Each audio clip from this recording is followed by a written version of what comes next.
Welcome to the You Heard podcast, your go-to for Miami Hurricanes football. Ben, Joe, Hulk, and CB break down recruiting, hot topics, and game day action. All right, we'll talk about it at the end. No, let's talk about this right now because you completely flipped it on me now. I hate him for knowing this, bro. This man knew the brand, dog. Okay, I don't appreciate that. I'm saying, like, what are we talking about, son? Get into it, talk. I felt Keeping it a buck. Let me close these curtains real quick. You heard.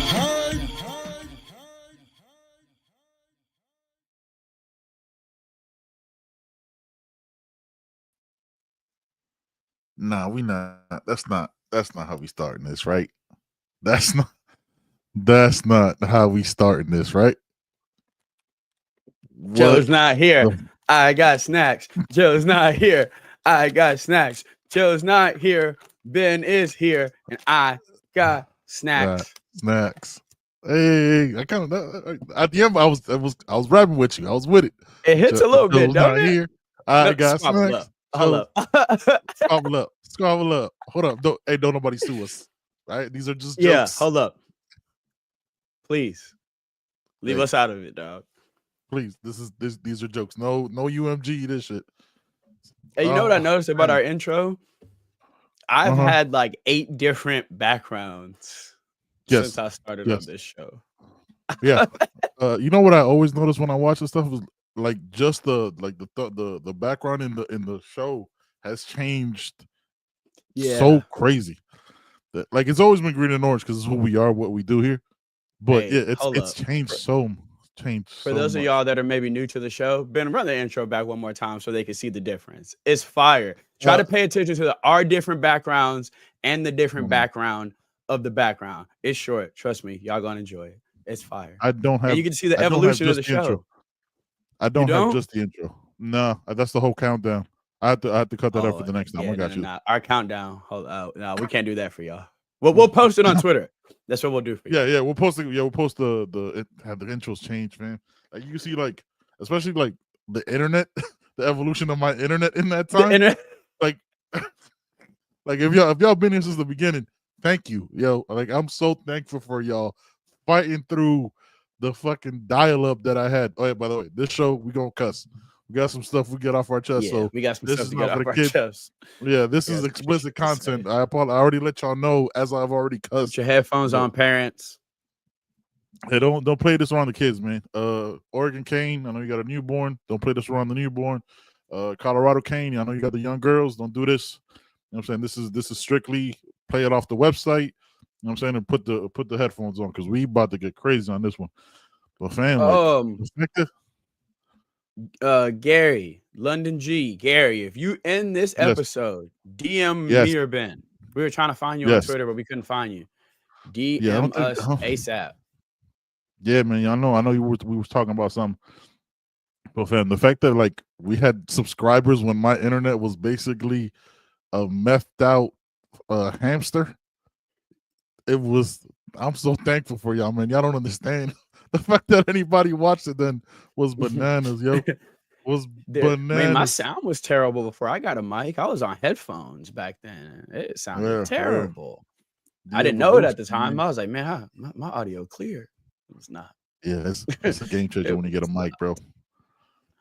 It was not. I mean, my lights, like the evolution of this show. For those of y'all wonder why I'm looking up my second screen because I'm pulling up receipts right now because I'm upset. Yeah, we're pulling up these awards right now. Oh yeah. Just so I can have them on the screen. I need you. We're gonna talk about the second half. Can I see this from On3? On3 want me to pay for something. On3 be wanting you to pay. On3 wants you to pay. On3 wants you to pay for something. Maybe true. Let's see, man. Facts about players getting left out from what beyond moronic. Fact, James. We're gonna talk about. Yeah, we're gonna get into that. Yeah, we're gonna save that for the real explicit. We're gonna save that for we'll call it the Kendrick side of the episode. You know what I mean? Shout out to Peanut. Shout out to everybody in the chat, man. I appreciate y'all so much. CB, I wanted to ask you, man. Tomorrow's Thanksgiving. I'm saying this is our Thanksgiving episode. Our guys are traveling. They're putting up Christmas lights. So I'm saying we're trying to hold it down. I'll find something off. I don't know what's going on over here.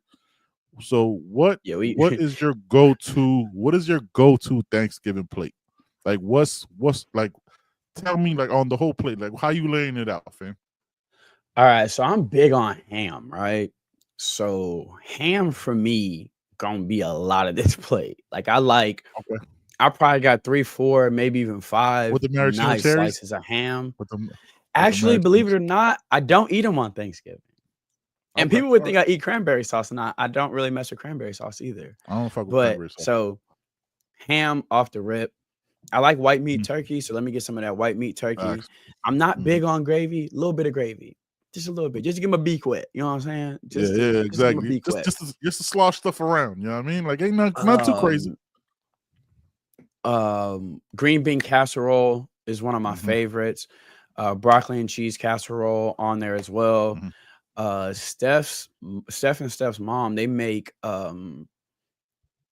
hey, what's the pumpkin stuff? Is it pumpkin or is it sweet potato?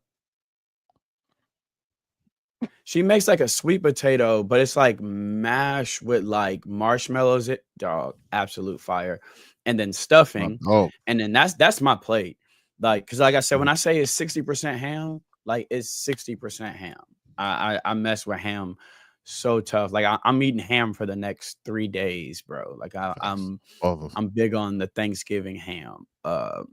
Pineapples that get put in with the ham get put to the side for your boy, because yeah, I yeah. got sweet You tooth. know, yeah. But yeah, that's my plate, man. Large portion of ham, white meat turkey, some stuffing, some sweet potato casserole, green bean casserole, and broccoli and cheese Mhm. casserole. That's a broccoli, cheese, and rice casserole. That's my go-to. What you like over there, bro? Man, it's evolved for me. Obviously, growing up, you know what I'm saying, in the Spanish household, there was always, like my dog Michael said, it was lechon, yuca, black beans and rice. You know what I'm saying? We like to call it con gris, which is just, you know what I'm saying, basically black beans and rice Go together, ahead. as opposed to opposite. There's always, you know what I'm saying, some sauteed onions on there. The lechon is the whole process, bro. Like they throw it in the call it like they either did something called like caja china, which is like translates to like Chinese box, and it's basically just like smoking it all day in a box and throwing it in the ground. And I'm talking about a whole ass pig, fam. Like there's the whole pig gets eaten. There's nothing that's left in the I'm saying at the crib. Some people have When their you said preferences. throw it into the ground, what do you mean by that? You dig a hole in the ground. I don't know the whole process because I was always drinking you know what I'm saying, with my uncle or something at a very young age. Because it was like, oh, but it was very Spanish. It was like, oh, bro, like, hey, bro, like, you're 13, you could drink already. Oh, I guess I'm drinking. 2 beers in, I'm like, yo, what's happening? Basically, if anybody in the chat knows, Better Layout has done it. You dig a hole in the ground, right, a couple feet deep. You put like rocks down, and then you cover the pig, and then you cover the pig. It's like a whole process. We'll have to anybody in the chat that knows it a little bit better. And that's how the pig cooks. Like the pig literally cooks on the ground. Like that's how you do it. Other people do like a box. I'm saying you buy a box. Like I don't know if people keep the box. You know, super young. I don't know if people keep the box. And then they you know what I'm saying, do it like that. So you eat the whole pig. Obviously, always eat the white meat of the pig. Never been like a dark meat person in that sense.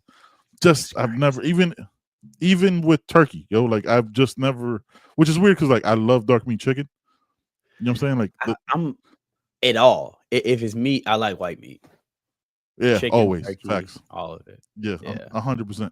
And then you know what I'm saying, that's how we do growing up. As I've gotten older, my wife's family does something called the cornbread souffle, which is just basically fucking delicious.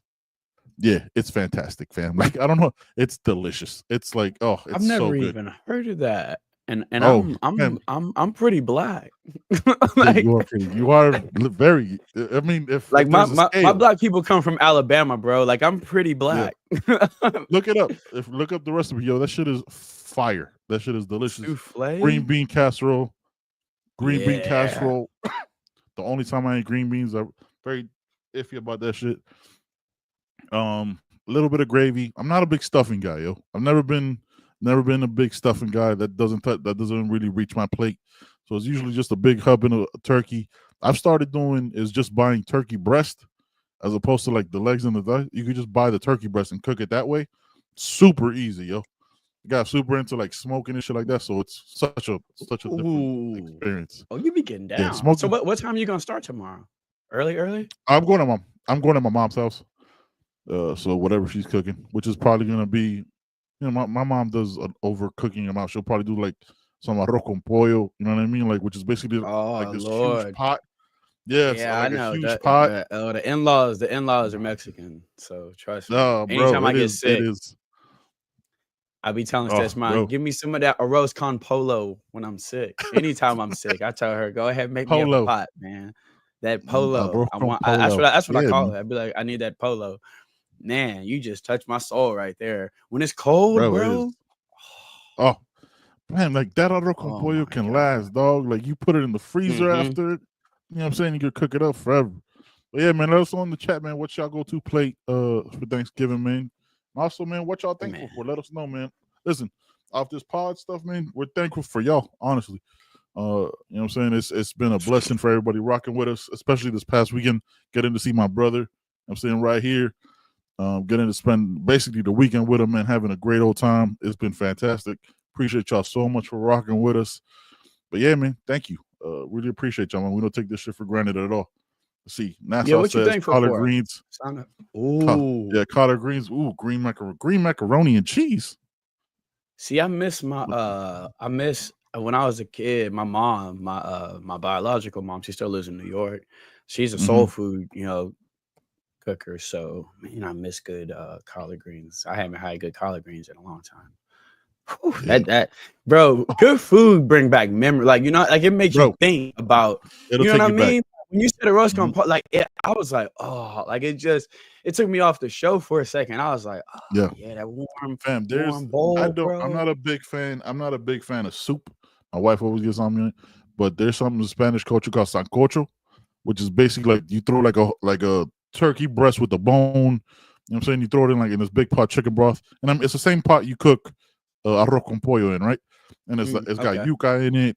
It's got yuca in it. It's got little corns in it and all that stuff. And you just cook that, bro. It is like a game changing ass soup. Shout out to all my people that know about that sancocho life. Baby corns. The baby corn. The baby corn. The midget corns, fam. I don't know if you can say midget, but the midget corns. You know what I mean? Yeah. It's not. I don't know if you can say that, but hey, Drake, don't sue us, man. Drake, don't sue us. That's all jokes. I feel you, bro. This whole 18 minutes got me so hungry. Oh boy, I'm sitting over here thinking what I'm thankful for, and now I just want food. I'm thankful for Cam Ward. You hear me? I'm thankful for thankful for quarterbacks that go through their progressions. I'm thankful for this offensive line. For as much heat as the staff gets, thank you. We're gonna get it. Thank you. For as much as heat as his coaching staff gets, I like to say I'm thankful for the staff. I'm thankful for guys like Coach Mirabal, who came in here with the intentions of changing the offensive line and just how they come off the bus and how they look in a silhouette. Tough, aggressive guys. He calls them aliens, big, strong guys who are athletic. I'm thankful for Coach Derek Nicholson, who changed the silhouette of the linebacker room. Look how they come off the bus. They look different. You know what I mean? I'm thankful for Coach Kevin Beard, someone who is orchestrated an offense that has 4 guys over 500 yards and is about to have a fifth. Say that one more time. 4. And we about to have a fifth. And almost a fifth. That 4 for 4. We're the only. Aren't we the only team in the country? Only team in the country, right? And for everybody saying who coming back next year, one of those is pure development. That's Zay Horton, third leading receiver on the team. I'm thankful for Coach Cristobal, who came in here with a vision and knew it wouldn't be pretty. It was going to be tough. Tough decisions would have to be made, but he stayed the course. He believed in his vision. He surrounded himself with coaches and people on staff that believe in his vision, and we're seeing it pay out right now, not just with the Cam Ward roster, but with the depth behind him.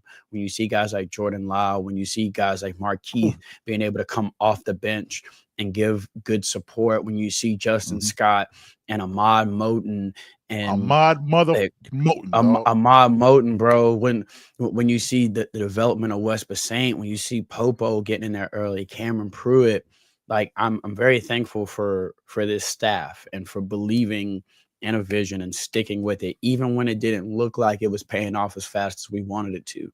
They stayed the course. They believed in recruiting.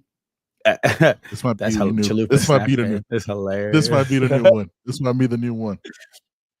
Like it's easy when the plan don't look so right last year when we start to lose to go shit. But they believed in it. Recruiting first, culture first, developing, trusting each other, doing things the Miami Hurricane way, not looking for a shortcut. If it's going to be painful, let it be painful. But it'll be learn from it, grow from it. Yeah, and I'm seeing that. So I'm thankful for that. I'm thankful for a staff that gets it and that understands the pulse of the fan base as well. When you saw this was my just back to Popo real quick. He's one of my favorite players. Him and Cameron Bobby Pruitt, just like favorites, right? Like nothing off anything else. Yeah. It's like it's a very long list. Well, honestly, most of the team is my favorite. Like if I'm keeping it a buck. But when you saw Popo, like human being, yeah, exactly. When you saw Popo, you're like, how is a man? You know what I'm saying? Like that dude was just. I looked like he was still wearing shoulder pads. Looked like he was still fully padded up. Big as shit. He's just and it's into a second. Stocky, like a oversized pit bull. Yeah, no. He literally, and the way he walks almost on his toes, so he looks like an angry pit bull. Yeah, even when he walking, like seriously, some football players look like football players. Popo outside of his, you like, hey, that dude play football. I don't know what he played, but he play his aura. I'm telling, like his aura is, I tackle anybody right now. Like we out of pads, I tackle. I hit one of you right now. Like, you know what's funny? You say that shit. Like I'm envisioning now, like Cameron Bobby Pruitt, and like Cameron Bobby Pruitt is like, bro, he got that mentality, like, bro, you ain't faster than me. You know what I mean? Like that's the energy. He's like, you're not. You think so? You fuck around and find out. You think so? But I guarantee you, I'll put this on everything. If anyone out there right after the game would have challenged Cam to a 10-yard sprint, or if he'd have 100%. Taken his backpack off. Yep. He'd have dropped it. Now. He'd have erased it. He beefing with me about a jersey number that he said he was gonna switch. Yeah, but he's that competitive. He don't want to lose nothing. Like he don't even want to lose a small conversation like that we've had together. Like he's that competitive, and that's what I'm thankful for. That culture, bro. Like, yes, that's culture. That's buy-in. That's believing. We lost that game. Didn't nobody decide they was gonna opt out? Didn't nobody decide, man, we ain't going undefeated. Let me go ahead and tune up for the draft, right? No, they locked in. So I'm thankful for the culture, bro. I am. There's going to be ups and downs, but culture remains.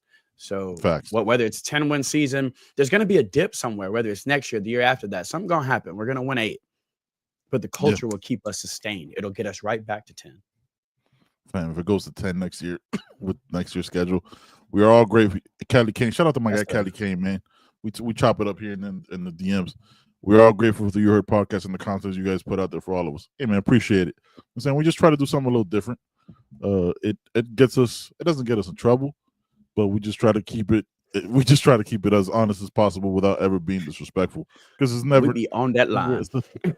Just right there. There's that Jamie Foxx joke. Is that the fucking edge? There's a fucking edge right there. There's it. That's it right there. That is this show. Hey, man. Yeah, that is 100% this show. We're like, I probably shouldn't say that. But yeah, man. Listen, if you would have told me, was it 3 months ago, that with one game left in the regular season, you had a chance to go to the ACC championship, I would have taken that every single time without a hesitation. Did I like this game? No. Do I have PTSD of 2017 Pittsburgh? Sure. Not the same team, not the same coaching staff, all that stuff. But because we are, shout out to my guy Danny from Battered Fans. We are battered fans, yo. Like we've been hurt before. So our mind immediately goes to the pain, not to the fact that like, yo, we got the best motherfucking quarterback in the country. Like checkdowns or not, issues or not, we got, you know what I'm saying? Like We tend to focus on the negative. The best, unquestionably. Fuck the Maxwell or Max, whatever. Fuck that shit. Ridiculous. Not fam. Like we've never been there before. We've never been in a situation where no matter what, we're like, but we got Cam. It's a different space to even be in. It's terrifying because we have no knowledge of what this is supposed to feel like. Like we had a little bit of it of like with the Eric King because he like was a crazy playmaker, but fam, Cam is different, dog. Like, I get it. Like it's uncomfortable because he doesn't do some of the plays you want him to do. He's the best fucking quarterback we've ever had. Like ever. Like it's not. I get it. Some of us are nostalgic and we look at the '80s quarterbacks, and yes, those are great quarterbacks. Cam is. In our lifetime, mind you, that was 40 years ago. I wasn't born yet. If I was, I wasn't in this country. You know what I mean? Shout out to my home. Shout out to my homeland. You know what I'm saying? Like I didn't know what football was then. This is the best quarterback I've ever seen. And it's no shade to Kozar. It's no shade to Walsh. It's no shade to Dorsey. But they weren't even asked to be the kind of football player quarterbacks are being asked to be now. You know, it's just a different. It's a different game. It's a completely different game. They were revolutionary for their time for sure. Bernie Kosar with 100%. That pro style offense back then. But again, he wasn't asked to throw the ball 40 times a game. You know what I mean? It's just a different game. Yeah. So what you need from a quarterback now to have a guy like Cam Ward, come on, man. We were this time last year. Y'all want to talk about perspective? Y'all remember last year? Y'all remember zone defenses absolutely killing us? You remember what that felt like? Oh, man. Just again, check downs weren't being hit last year either. But it's a lot more fun this year. Exactly. Almost 4,000 yards chilling. It's a lot more fun. So much more fun, bro. We got one game for the ACC championship because the SEC is falling apart. Yes. From the looks of it, it looks if one of us, whoever the loser is, definitely not going to be us. Not going to win. Nah, because they're already planning on propping Bama up. Oh no, they're going to jump Bama.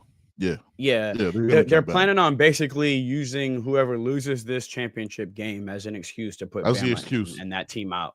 Yeah. Facts. It's ridiculous, bro. I hate that. It's like a self-fulfilling narrative, right? And we'll get into that. We'll get into all this stuff, man. All right, CB. When you got to, I'm saying you're the breakdown guy. When you got to see a little bit of the Syracuse tape, what are some of the things that stood out to you? Their offense is fun. Kyle McCord, when he's on, could light you up. When he's not, he is painfully bad. He will throw them out of a football game. He will. And he will also throw them into a football game. Don't get it twisted. He'll do both. But when he's not on, he's colorblind bad. You know, currently the number 7th offense in the ACC, but the defense, the number 13th offense. Him and Cam Ward are two of the most prolific quarterbacks in college football. He is completing 65% of his passes, 3,900 yards, 26 touchdowns, but 12 picks. He will turn the football over. They've got a good running game too. The star running back averages 4.3, 819 yards on the ground.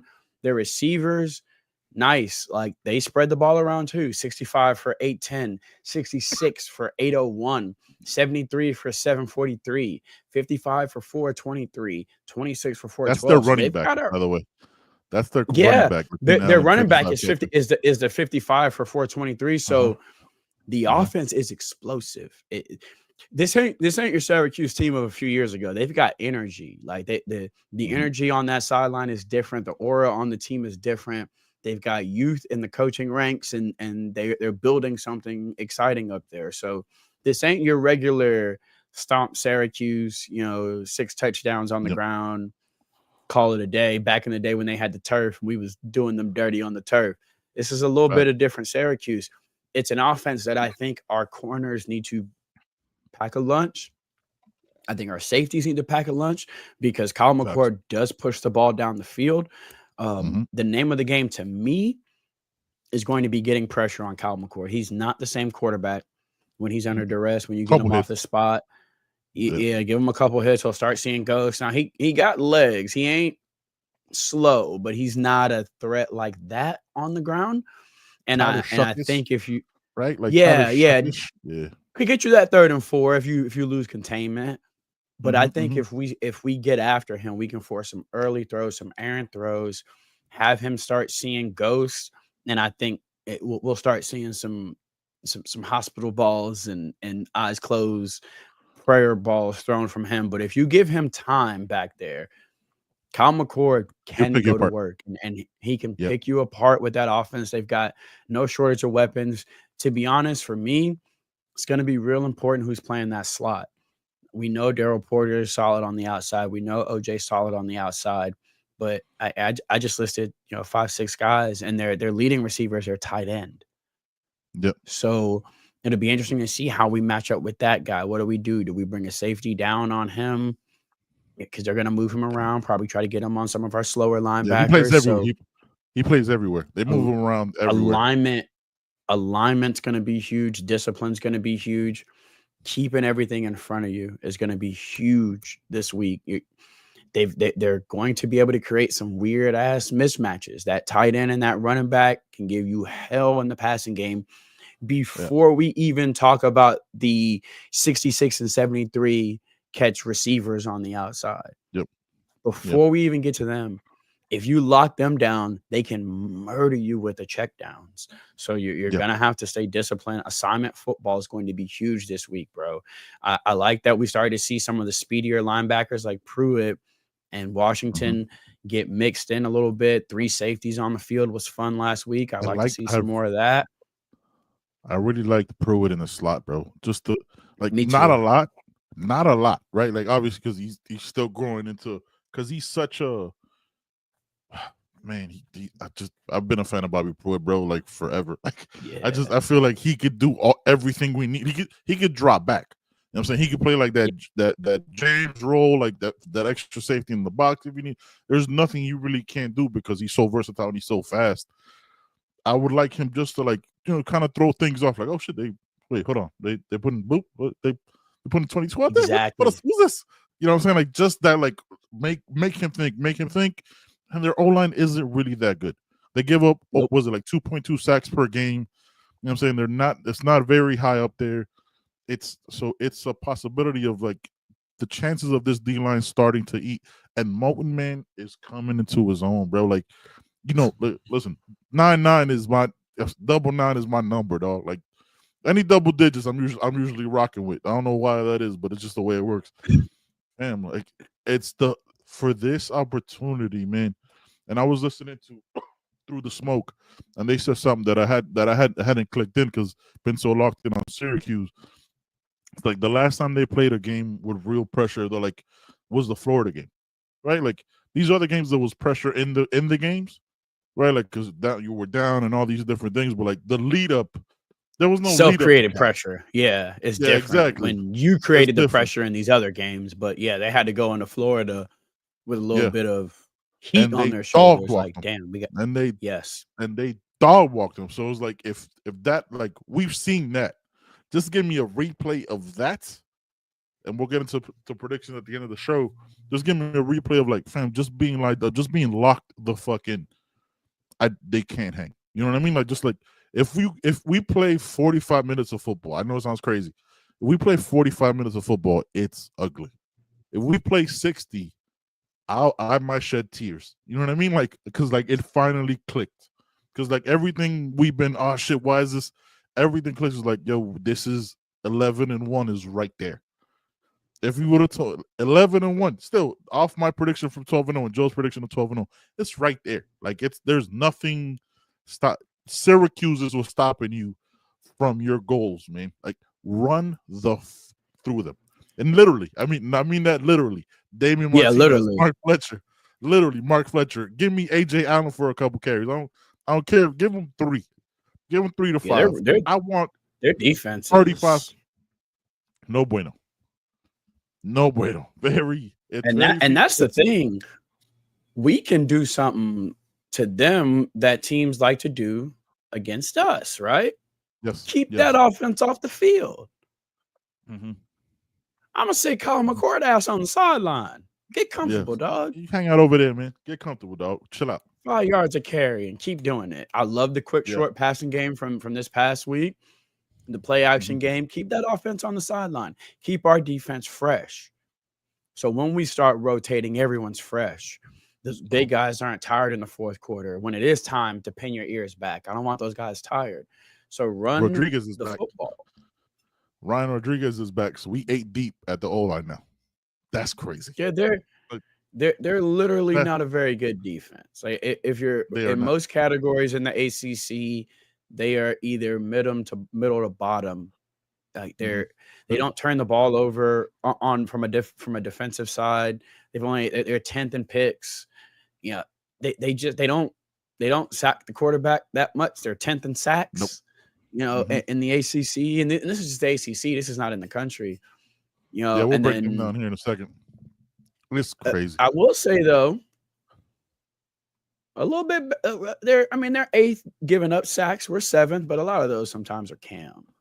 Holding on he's moonwalking in the pocket. You know what I mean? Like he's just like let's just he's moonwalking. He literally moonwalked in the pocket. He's literally moonwalking in the pocket, and it's frustrating as shit. I'm doing the rewatch the other night. I took a video. I sent you heard Chassit, bro. I ain't never seen nothing like this in my entire life. He stopped. Completely stopped, was looking, and then like you during Kane's walk. Literally, he just stopped. I was like, what? Yeah. I ain't never seen a quarterback do this before. And you see it with Shedeur too. That calmness. I don't know what they be teaching at Select, bro. Crazy, huh? He's be like, damn. I see the check wild. out. I ain't hitting it. I'm cool. I'm calm. So that's just another level of poise. Yeah, hold on. I can't find mine. I don't want to hit the wrong button. Okay. CB gave y'all some of their stats. They are really good third down wise. Miami, of course, #1 in the country, but we'd like to say that we don't have a good offense or have issues on the offensive side of the ball. Fucking lies. They are, for Syracuse, they're good. They're 12th. They're 12th in the country at converting third downs, so their time of possession is crazy. I think they're top 5, top 3 in the country at the time of possession for their third down conversion defense.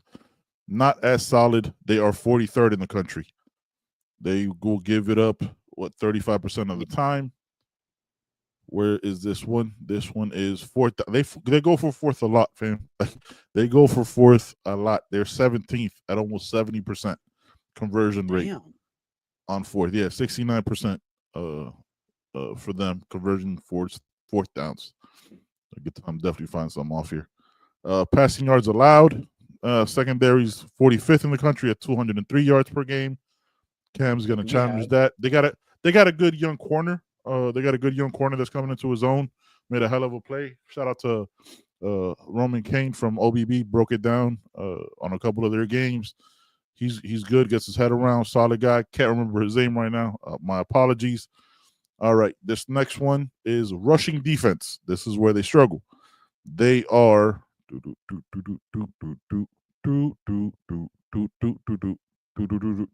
is the only one that was like on the second page, so it was like hard to find. not many, you know what I mean? It's one of those like, where's that S? They're 79th in the country, 153 yards per game. Here's what's misleading though. They've had like 3 games where they've given up 250 yards rushing or more. Like I think they had some crazy against a couple. You know what I'm saying? Like they've had, like against the better teams, they've kind of gotten crushed out on that. So so they could 150 rushing. We should have I want to say like 250 plus, but I don't want to be wild disrespectful.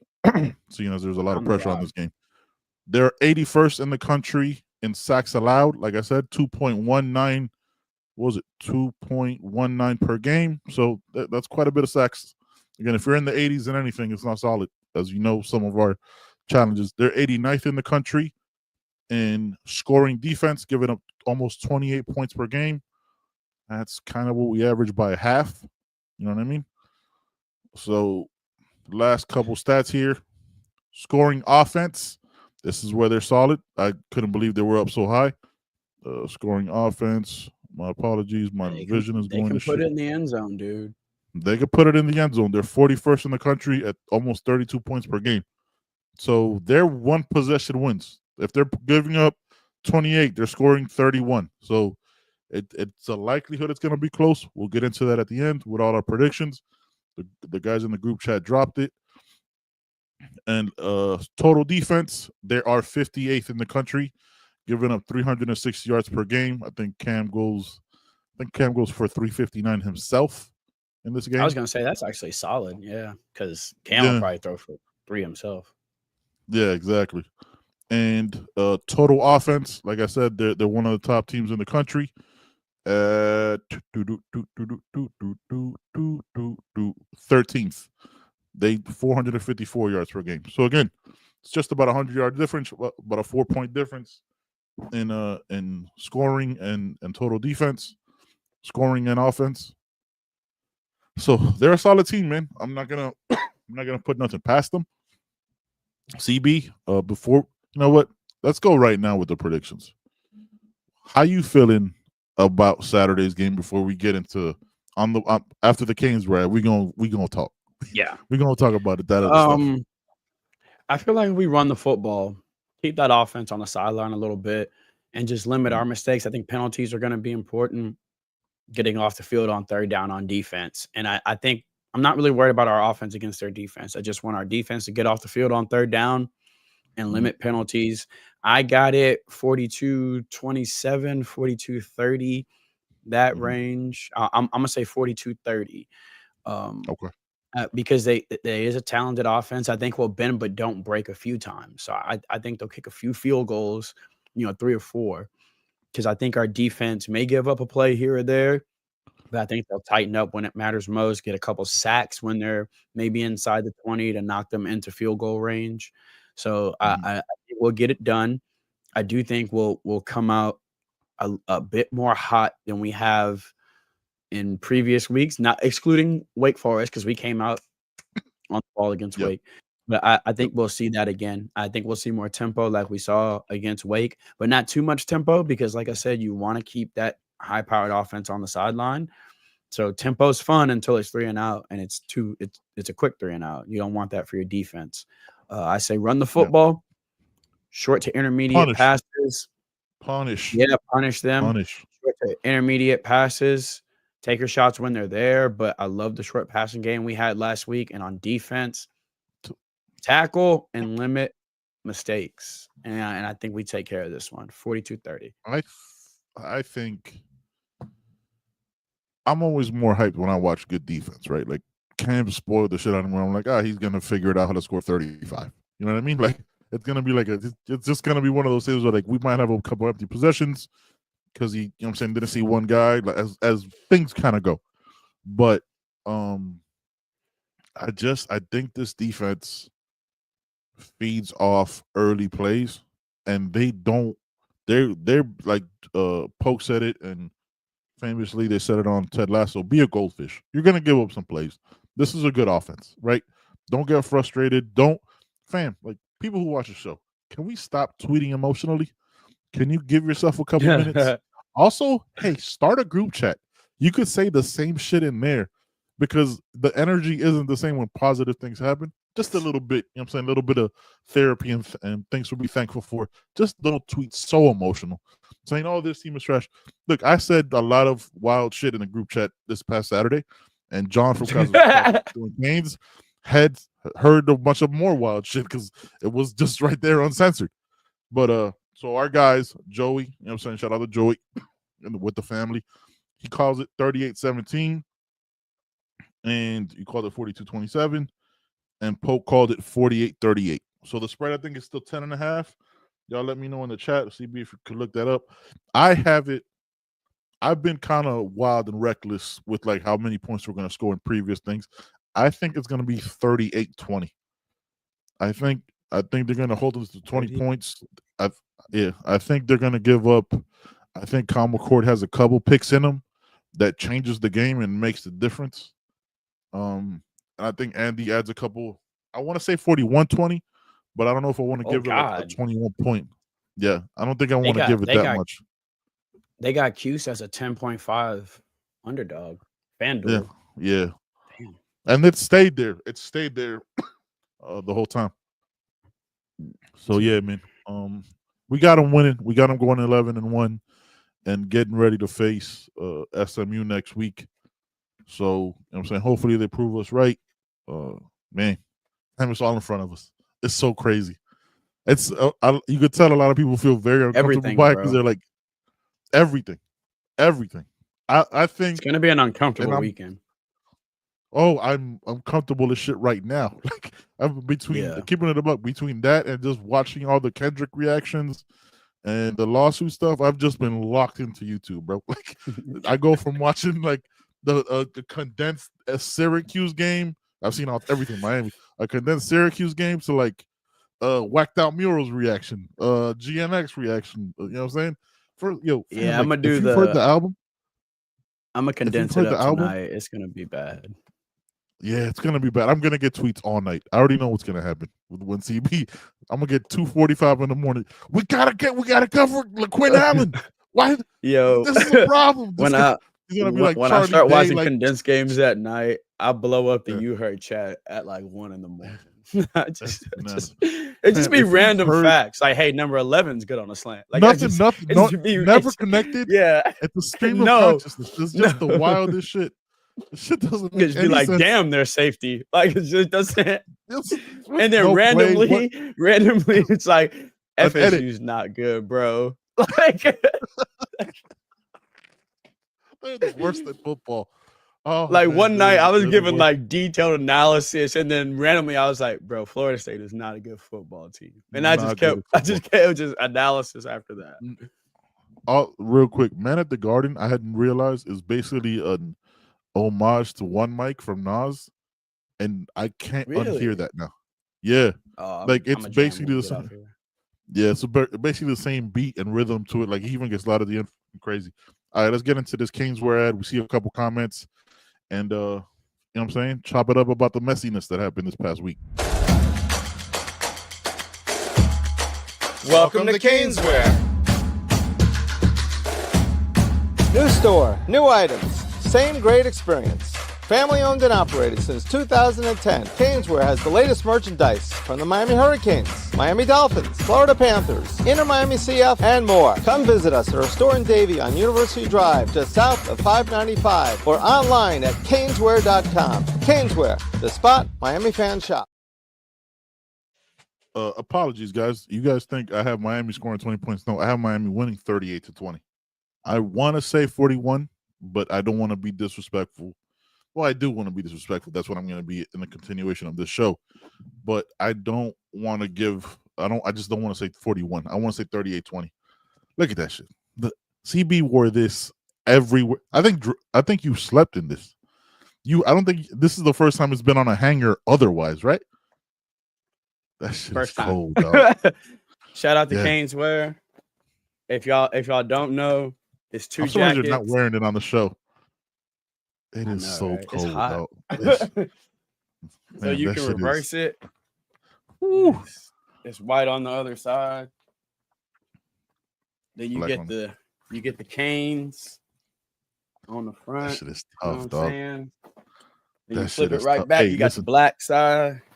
Hey, listen, man. Ibis on one side.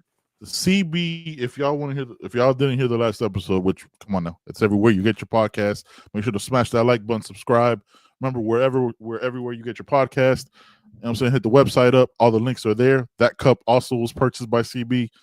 CB sold that jacket to 3 people who didn't even know they wanted it. Just him wearing one. Like, what ain't lying. Right there, man. I literally did. You were helping people out and shit. I sold Gio a jacket. I sold this other dude a jacket, and this very nice woman, I sold her a jacket as well. Yeah. That jacket's fire, bro. It's my favorite piece of Canes merch by far. Man, you literally wore it. And it's not even the last one I'm getting. Like I'm literally getting the other one. Because the other one's orange on one side and green on the other. And I'm green getting that one on the other. I need that. It is fire.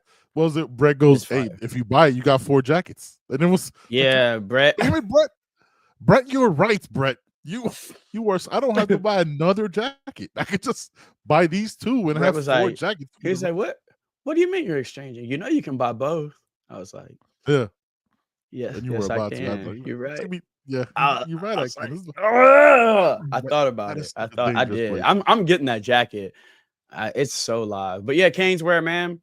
No, if you order stuff, it comes faster than anywhere else you'll order it your entire life. And if you are in the area, price tag on the jacket, I think it's like $170 in store. Yeah. Obviously everything's different online because tax and all that nonsense. Yeah. But if they But, don't yeah, have your size online, it's the DM holiday season. Caneswear. Yeah, and they're gonna have some sales here soon too. So, but if you don't see your size on there, DM Caneswear. Trust me, if they can find you one, they will.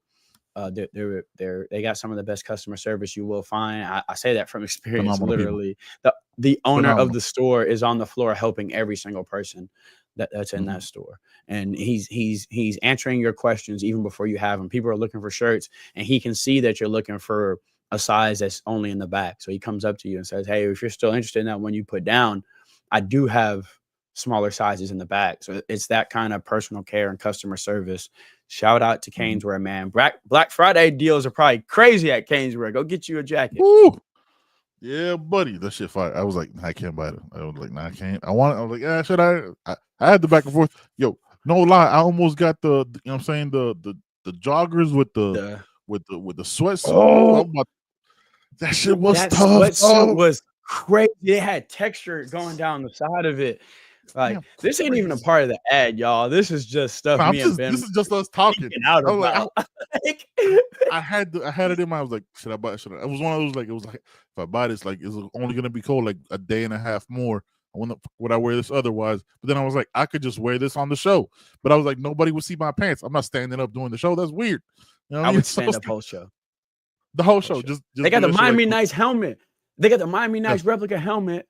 And that gray one, dog. Gray dog. They have a gray Miami Hurricanes helmet, y'all. That is so fire. I know the fan base would never let them wear this. But if you can think about Wazoo's gray helmet with the gray, with the white logo, with the white face mask, that's what it is. And it is just, y'all, stupid. Fire. Disrespectful how fire that shit is. Caneswear, the spot, Miami fan shop. All day. CB went bananas in there. He couldn't even process being in there. Absolutely love him. Yeah, like honestly, my first 15 minutes, I couldn't really look at anything. I was just, oh. It took me forever to actually shop. I couldn't. It was crazy. It was like taking a kid. It's like a kid who you've bought toys for, but he's never gone to a toy store before, and then you took him to a toy. That's what it was. It was like, damn, I didn't know they had all these. It was crazy. Online, it doesn't do it justice. Because you're like, scrolling through pages, yada yada yada, cool. Then you walk in there, you're like, fuck. You're surrounded by it. You're surrounded by nothing but orange, green, and white. It's crazy. Fantastic. All right, man. The messy. We're gonna get into the tweet in a minute. We're gonna get into the Cam disrespect right now. Listen, I'll let this is no disrespect to him. I'm sure he's a solid quarterback, blah, blah, blah, blah, blah. The quarterback we have has thrown for 1,000 yards more than a guy who's a game manager. Like, just shout out to Cam, you know what I'm saying? Shout out to the other Cam with the game manager versus, you know what I'm saying, game changers. One guy's a game changer. One guy's a game manager. The fact that Cam Ward is not on. Is it Maxwell or Maxwell? It's Maxwell, right? Maxwell, yeah. That's ridiculous. Yeah. The fact that he's not on this award, it is like, I knew it was coming because the week we were off, they had like a top 13 quarterbacks, which is a weird number to stop at. Top 13 quarterbacks. Who the fuck? Like, who stops at 13? Like, that's a weird. And they didn't have Cam Ward on the top 13 quarterbacks list. And it was like, I had to look at it again because you know what I'm saying, I texted Flo, I was like, yo, look at this shit. He's like, yo, that's for the week. I was like, no, fam, that's through week 13. So up to this week, he's not even in the top 13 of quarterbacks. But what? Like, what in the entirety of the fuck are you talking about? Like, you're telling me the guy who's single, if he's because it's a weird thing, right? because people have the Miami wouldn't be anything without Cam Ward, but then Cam Ward does Cam Ward shit. Nah, well, Dylan Gabriel knows how to pass it to a bunch of fast motherfuckers. You know what I'm saying? Within 3 yards, you know what I'm saying? Within 3 yards of the line of scrimmage, he's got to be the guy. 22 touchdowns. 22. Cam had 22 touchdowns 6 games in.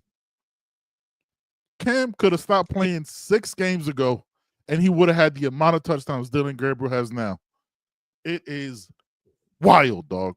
Wild. He's second. I got more to say, second but in the I'm gonna let you nation cook. and second in the nation in yards, first in the nation in passing touchdowns. I mean, for him not to be a finalist for the Maxwell is kind of weird to me, because I would imagine he's gonna finish in the top 3 in the Heisman.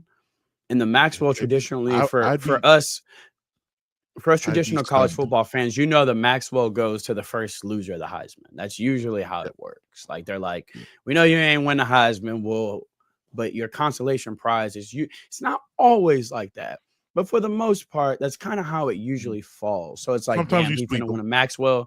Yeah, sometimes you sweep him, but traditionally it's like, damn, if he finna win the Maxwell, he probably not finna win. That's why they finna give him the Maxwell. Yeah. So to me, it's a little confusing. And if we're just trying to prop up a quarterback, I have nothing against Dylan Gabriel. I think Dylan Gabriel is a fantastic quarterback. Lefty, nice with it. I think he really nice with it. But basically 3 Ks, 22 TDs, 6 picks. Yeah. I mean, he's got 1 less interception than Cam and 12 less passing touchdowns. Yep. Cam has 700 more yards passing than him. Mm-hmm. Are we saying it's because of the 1 loss? Are we putting him in there because he's the quarterback of an undefeated football team? I don't have any issue, honestly, with Genty or Hunter being in there for the Maxwell. I just think the third should be Cam Ward, if I'm gonna be completely honest. That's just how I feel about it. I think he's snubbed there, to be honest with you. Which leads me to believe he's going to be snubbed in New York. I'd be shocked. I'd be shocked if he makes it to New York. I'd be like, I'm saying, like, him not being there is crazy. Like, him not being there would be ridiculous. I don't think he's going to be there. I'd be shocked. I'd be shocked if he's there. I'm not saying, like Polk is saying in the chat, Dart has better numbers than Gabriel. McCord has better numbers than Gabriel. Higher interceptions, yeah, like, you know what I'm saying, a little bit worse on the interceptions, but almost 4,000 passing yards. The Biletnikoff award is a little upsetting.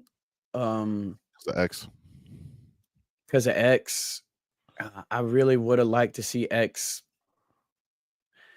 I don't know if win it, because McMillan for Arizona is having a hell of a year. TT McMillan is a problem, though. Yeah, I'm not gonna sit here and even try to diminish anything that young man's doing. He's absolutely fantastic. But it's a little weird to me if X is not at least being considered. For me personally, I think if X was, I said it this week, I feel like if X was on a different team in the country, he'd be a lot more celebrated. This is a slot guy putting up these numbers. You know, he's only 13th in the nation in yards. You know, he's tied for what is that? 1, 2, 3. He's tied for 4th in touchdowns. And you look at the numbers that would be crazy inflated if he wasn't playing on a team that had the numbers that they have. Like, we told y'all what it looks like for this Miami offense. Like, imagine if Restrepo was just the only guy, or there was only 2 guys. Restrepo has 60 catches for 979. Jacoby has 45. Horton's got 54. Horton only has 6 less catches than X. Sam Brown's got 36. Elijah has 26. So if X was the number 1 go-to funnel your offense through this guy like McMillan or one of those guys was, his numbers would be even more inflated. Facts. I can understand, like, I'm not as upset with X not making it. I am a little upset, but I can understand why the other 2 probably, or why the other 3 probably made it instead of him. The one that really chaps me is the Lou Groza Award. because Andy's got more extra points than the Florida State kicker has total points on the season. Yep. So I'm confused. A 2-win team should not be awarded for anything. And Peanut, I saw that you're saying who cares about awards. Here's why it matters, right? And besides the Miami stuff, is because the players care about it. Yes, right? Like the players. If awards didn't matter, then why play for MVP? Why play for anything? The players see that shit, and then they go, "Yo, Cam, this is my issue with it. Yo, Cam Ward is having a hell of a season, right? Almost 3,800 yards passing, 36 touchdowns, everything." Doesn't get recognized. When another quarterback sees that, that's a negative recruiting aspect. Because it goes, yes. Hey, you sure you want to go there? Like you see what Cam's doing, and nobody's kind of talking about it. They kind of waited to shit on him. You sure you want that kind of attention? That's why the awards matter. That's why the snub bothers me. And that's what. And I saw Vish, shout out to Vish from the Buckets Pod with Hoodie Girl. Great prayer is like, it's a victim mentality. No, man, it's a self-fulfilling prophecy. Is what I told y'all at the beginning of the season. They're hyping up. The main media is always the motherfuckers that say, "Is Miami back? Oh, Miami's back this year." And then the moment the light flickers a little bit, an issue happens. Fuck them. Again, through week 13, Cam Ward wasn't on a top 13 quarterback list. Like it was immediately. It was they went bitch immediately. It happened. Yes, look. They love to do that "Are we back" thing and run those stupid videos hoping we're back. And then when we do get the success, they're like, "Oh, yeah, but we don't really. We just want the engagement. We don't really want y'all to be good. We just want to ask the question for engagement." But then when we are good, no one talk. It's just weird for an offense to be this prolific. If Oregon's offense was this prolific, we'd never hear the fucking end of it. End of it. We would never hear the end of it if this was OU's offense this prolific. If this was Texas's offense this prolific. The 2019 LSU team, they were talking about that offense when other games were on. They were literally talking about the offense when other teams not related to LSU was on. And they deserved it because the offense was that damn good. But so is this one. And it just, as a fan, it just sucks that you can have this prolific of an offense and we're not going to clean up at the award ceremony. Like we're not going to absolutely clean up. And obviously because we shared the wealth, it makes it hard to clean up. Like if Arroyo didn't have 4 receivers eating and only 2 ate, Arroyo would probably be a 70 catch tight end. Facts. You know what I'm saying? Yep. But there's 4 receivers eating in front of him. If Martinez is only sharing the backfield with Fletcher, Lyle's 361 and AJ's 200 goes to both of them. And Martinez is a 1,000-yard back already and is in contention for running back of the year. So we're almost a victim of our own success a little bit. Yep. So everybody I just hope for the players. Like I get it, y'all. It shit don't help you win games. I understand everyone's counter argument for awards. I completely understand. But for the players, I hope they at least clean up when it comes to All-American and ACC honors. I really do. I hope Damian Martinez's first team and Fletcher's, second or third. I hope all 4 of our receivers get on. Let's not be crazy. Omarion Hampton's first team running back. Omarion Hampton having like 1,500. Yeah, that team is trash. But they usually put 2. They usually put 2. So Martinez might make it. But he should be second team. But I hope they make it. You know what I'm saying? I hope Elijah Lofton makes it. I hope Sam Brown is at least honorable mention. Like I want the depth for this team when it comes to the end of season awards and All-American honors because there's so much depth here. Yep. There's no way these guys should not walk away with first and second and third team ACC honors. And we should have a few All-Americans as well. Bro. Let me. Yes, they do. Take it from someone that, bro, my entire internet existence is talking to kids that play football. Yes, they do. Y'all got to stop saying this. They care less about NIL. Y'all be thinking all these kids just care about money. They don't, as much Not as all of they them, bro. care about clout. Yeah. Clout is an And award being handed to you. Trust me, bro. These dudes are not running hills at 7 for NIL money. That yes, your name, image, and likeness is a thing nowadays. So they think about it. They have to. You're a brand. So I'm not saying the kids don't think about that. But you crazy if they don't want to win Gatorade Player of the Year. You crazy if they don't want to be first team all district and first team all state. You crazy if they don't want to be Mr. Texas and Mr. Florida and Mr. Oklahoma and Mr. Georgia and Mr. Alabama. Rivals and all them don't put out all them goddamn graphics about yards and touchdowns. That was the deal with them. Why have rankings for no reason? Why have rankings for recruiting? Why have 5 stars? Stuff. Like, it's why have 5 stars? It's no different than at work. You want to raise, not because all you care about is the money. You want the recognition for the hard work. Yeah. That's all. That's what it is. That's all it is. And also, at the end of the day, you get those awards. If you still jump into NIL, it's a bargaining chip, yo. Like, it's, you know what I'm saying? Like, ew, I wasn't, when you leave someplace, like, yo, I was a supervisor. What you talking? You know what I'm saying? Like, just as a general person, you had those moments. Speaking of, again, it's negative in recruiting, because if you have a guy who only has 22 touchdowns at Oregon, but a guy has 36 at Miami, and he gets the recognition, I'm like, yo, I'm gonna just, well, why would I go there then? You know what I'm saying? It's a couple. All it takes is a couple guys to make those kind of decisions. Not all, because Coach Cristobal's an absolute savage, and he's gonna get 90% of those guys. But it's those couple that you're like, man, I can't believe we didn't get him. And that's where it comes from, because you could have a 28 touchdown, 7 interception year and be like, oh, you might win the Heisman. You know what I'm saying? Like, it's not the same thing.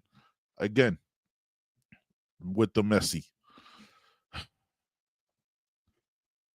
I don't even know how you want to, like, there was a certain, do you want to go names here? I mean, yeah, because he kind of puts himself. There's no point. I mean, he put it so they all know who we're talking about.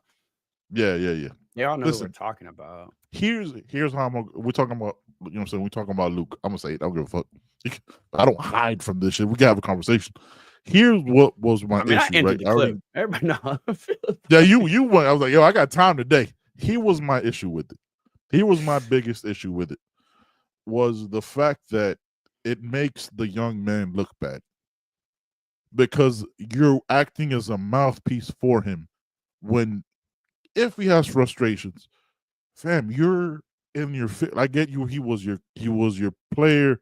You coached him at Edison. I understand all that, but as a grown man, look, CB has conversations with players all the time. Joe has, we know stuff. We never ever put stuff out ever, because that's messy, dog. That's why would you say some wild shit like that when the stats don't back it up? When we're the number 1 team in the country, because you feel some kind of way. You feel that your guy, here's what's fucked up about it. He's not entitled to that spot. You earn everything. Yes, do you want to see more rotation? Fam, X is one of the greatest receivers of all time. You're like, yo, but I like my guy. I understand. You could feel that way, but you're putting this young man, and I'm not saying his name, because I have way too much respect for him in every way. Love that young man. He's like a great young man. It makes him look bad. It makes everybody and people started tweeting at him and stuff. You know what I'm saying? And it has people having the side eye to him when it didn't need to happen. It didn't need to happen. You could. And the crazy shit is, he got people's numbers. He could call them and be like, yo, man, vent his frustrations, man to man. To make it like that, why'd you have to go Drake with it? You know what I'm saying? Why did you have to go public and so for the and then be like, oh, I'm gonna stand on my own opinion? Fam, people are allowed. You're allowed to your own opinion, but people are allowed to give you that feedback that you don't want. People gonna cook you, dog. Like, it was wild and unnecessary, bro. And let's break it down a little bit. I'm gonna address the idea and not the person, because the idea of the tweet pisses me off more than the person. because I don't know him personally. So I ain't going, you know what I'm saying? And none of this, and Ben didn't either. And I'm not taking no personal shots because I don't know the man personally. No. But I'm going to attack that idea that we don't develop or that Coach KB hasn't developed. And who's going to be there next year? Isaiah Horton's freshman year that he redshirted, he caught one pass for 6 yards. Yes, he did. Last year, as a redshirt freshman, he got 13 passes for 168 yards and a touchdown. Still looked pretty green. Looked like an explosive guy. He looked like a 9 route waiting to happen. He was brought in to cook a corner and go deep. Right? 12.9 yards a catch. This year, he is our third leading receiver. 54 catches, 603 yards, 5 touchdowns. He's coming back next year. So the question of who's coming back with experience next year is the guy that's been developed. It's another thing. Development works both ways, right? Xavier Restrepo and Jacoby Joyce have been developed in this system for the past 4 years. There's no way a true sophomore should be more developed than them. I'd have more questions with Coach Kevin Beard if JoJo was better than Jacoby George right now. If Chance Robinson was better than X. If Chance was better than Isaiah Horton. I'd question. They walked in better. Yep. But the fact that my 4th and 5th year seniors are better than my true sophomores is development. Yeah, that's your true sophomore shouldn't be better than Isaiah Horton because Isaiah Horton's been in the system for 3 years. So no, they haven't developed past guys that have been in the system longer. I love Josiah Trader. That is my favorite freshman offensive player on this football team. Facts. I wanted 20 to 25 catches for JoJo this year. I've said it consistently. That's my guy. I can love Ray Ray. I bought a Ray Ray NIL jersey, never arrived in my house and didn't trip because I just wanted my dog to get the little bread he got for it. I like Ray Ray's my guy, so I want the young guys to play. Y'all know me. I want all the young guys to play. But I understand how development works. Yes, the argument can be made that, okay, we brought in a transfer receiver and that could have been a spot for a young guy.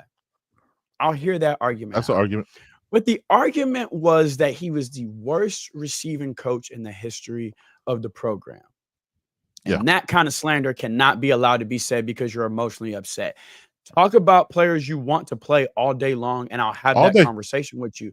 I got something I want to see on the field, fam. I'll have that conversation with you all day long.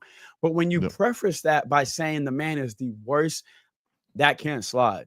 I've never talked to a recruit, a receiver that does not absolutely love and adore that man and that hasn't picked his brain and been better from the conversation they had with him. These are guys not committed here that'll still tell you right now that he's an elite receiver coach and an elite human being.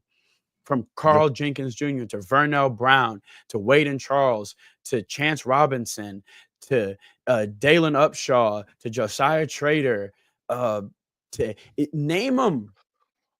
When Jeremiah Smith. Mention Coach Kevin to Jeremiah Smith to Kenyon Austin, not coming here to 2026 receiver.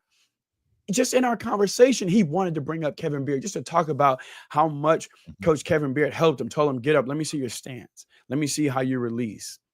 He's not a priority for Miami, but he's a priority for Kevin Beard because he's a recruit. And Kevin Beard treats every recruit the same way. He's a teacher. So to throw dirt on that man's name, knowing the work he puts in, knowing the great reputation he's built on his name. So to try to throw dirt on that man's, I got a problem with that.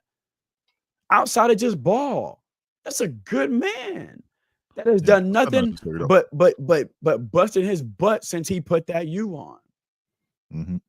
So to disparage him because he's not playing someone you want to see play, to me that's immature and it's trash because you got a platform. You got a bunch of people that follow you. You know what I'm saying? Like. We all have guys that we want to see play, whether it's on offense or 100%. Defense or whatever.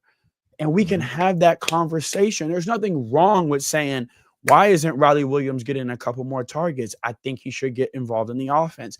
There's nothing wrong with saying, why is A.J. Allen not getting carries earlier? There's nothing wrong with any of that. But Elijah personally attacking a coach, his character and his ability as a coach to try to prove your point, and then to post stats that disprove your fucking point is wild. You never had to personally attack the man just to say, look, man, other coaches be rotating receivers, and I think X, Y, and Z should get a little bit of rotation. There's nothing wrong with saying, ain't no reason this dude shouldn't have 10 catches this year. Let's have the talk. Yep. Let's have the conversation. And you're probably 100%. right, fam. But all that go out the window with the very first line of that. Yeah. He came after that man as a coach. And we all know he's not a bad football coach. As a matter of fact, he has a reputation for being one of the best in the country. Yeah. Not by me, not by Ben, not by Canes fans, by football players. Yep. By recruits, by Kobe Howard, by Jabari Brady, by Josiah Trader, by JJ, by some of the best receivers to come out of high school. So that's why I got upset about it, because you threw dirt on a man's name and on a man's legacy as a coach just to prove your point when it never needed to be that. The point could have been made that other guys should just get some burn. And we can have that conversation all day. And like I said, fam, you're probably right at the end of the day, dog. We have it all the time on the show. We have it all the time. time. I'd like to see more of this. We talked about it on the Wake Forest recap. We want to see some more sets. Yeah. But I'm not questioning Coach Dawson as a coach. I'm just saying, let me see Chris Johnson get a swing pass. That's it. I'm not saying the running back coach is the worst coach in the history of football. Like, that's ridiculous. That's crazy. So that's my problem with it. It's not the person, it's the message. I have a problem with the message. He didn't have to do the slander to be like, the slander, that was on the. You could have the arguments 100%. Like we say it all the time. Yo, I want to see this guy more. Yada. But to say he's not, that was wild. Shout out to Firefighter came in. It was a pleasure meeting you, my guy. You know what I'm saying? Shout out to everybody we met. Jordan Lyle. Oh, that was cool. Kicker. Yeah, Jordan Lyle. Cool. Jordan Lyle is returning kickoffs. They just never kick it to him. It just always go. It always goes to CJ. He's back there. There isn't. I think CJ gonna figure that thing out. Trust me. There's no way he can't. That amount of speed is stupid. CJ's getting on the cusp. You know what I mean? Like, and you can see it. He's gonna break one. He just needs to trust his speed. He gets a stutter step, and sometimes I'm like, CJ, hit that thing. Trust me. Dog. They probably can't tackle you as fast as you think they can. So I think he's just adjusting. And that's a guy that I've been banging the table for. But I'm not going to question my coach's ability to coach just because I want to see a player on the field. And again, y'all want to hit me on Twitter, I'll give you a list of players I want to see. But I understand why. I want to see Elijah Lofton, but Elijah Arroyo balling. So I got to shut the fuck up for a little bit and wait. You got to sit there. I want to see Cameron Pruitt. But we got returning starters at linebacker. So I got to shut up and wait. And then when he makes a play, I can go. But he's worked his way in. Told you. Put him in. Put him in, coach. Put him in again. Just put him in. I want Zaquan to start. Yeah. We say that all the time. That's fine. That's no disrespect to anybody else. I just want to see these. Give me some more Popo in this game. Rotate him in. And he came back and already got second team snaps. It's already happening. That's you don't have to put someone down to praise someone else. I can say JoJo's going to be elite without trashing anybody on the roster. 100%. Also, players develop at different times. Like, it's not it is the one thing. Like, sophomore, he's gonna play. That's not how it works, man. Look at Amon Moten. Amon Moten last year. Amon Moten this year. Amon Moten at the beginning of the year. Amon Moten since you know what I'm saying, like, absolutely balling. The man wears no gloves. The man wears no gloves, no tape. He doesn't give a single. He's going to move. I figured out there's one thing he does. He throws that visor on. But I don't think it's for aesthetics. Defensive tackles like it so they don't get poked in the eye. I don't think Moton does anything for aesthetics. I think everything is functional. Yeah. Everything is functional. Now somebody probably like, that visor cool so I don't get poked in the eye. Like everything is functional, dog. This man shows up to play. And we talk about development. Ahmad Moton, y'all. Ahmad Moton, dog. What are we talking about? Marquis. Look at Corey Couch last year. Booker Pickett is, I think, redshirting. I think he's played his 4. Yeah, I think he's played his 4. Like the ends next year are stupid, dog. Cole McConaughey, Marquise Lightfoot. Marquise Lightfoot. Cole McConaughey is gonna eat himself and grow into a defensive tackle that's going to murder people. Like I'd see this like wild shit from Cole McConaughey.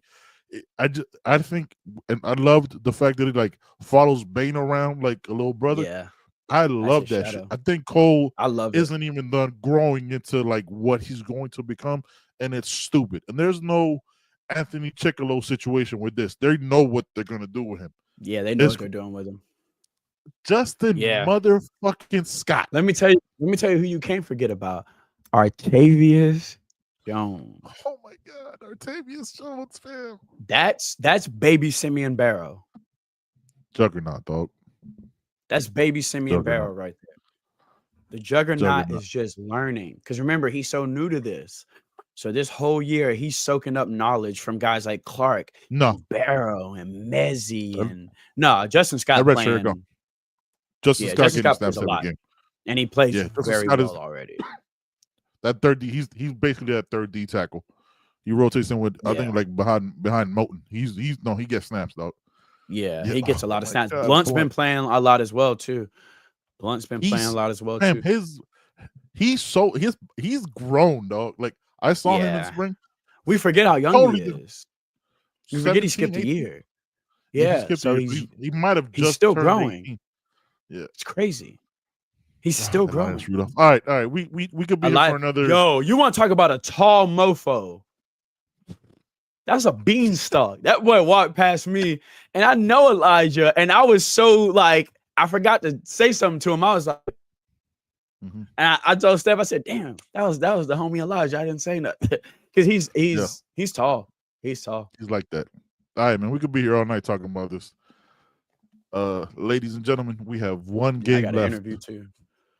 Yeah, we have one game left. One for an 11-1 season, and everything is ahead of us, man. You go back, this is, you know what I'm saying, season of being thankful, be appreciative. We appreciate y'all. 10-1, looking at 11-1, and it's right there, dog. It's right there. Let's get it, man. We'll be back on Sunday, hopefully talking, you know what I'm saying? ACC championship, dog, but we don't, you know what I'm saying? We could, matter of fact, we could say that shit. The team locked in. Yeah. We could say all the while shit. Yeah, let's manifest destiny with this, man. Appreciate y'all so much. I'm gonna go lay down because I feel like absolute dog shit. Appreciate y'all so much, man. For the culture, we'll be on tonight. I will be probably passed out on the couch like an 85-year-old man and his lazy boy, man. Appreciate y'all. Love y'all. CB, my brother, I love you. Thank you guys so much, man. For Joe and Poke, we'll all be back on Sunday. Let's go, baby. 1-0 every week. Let's go.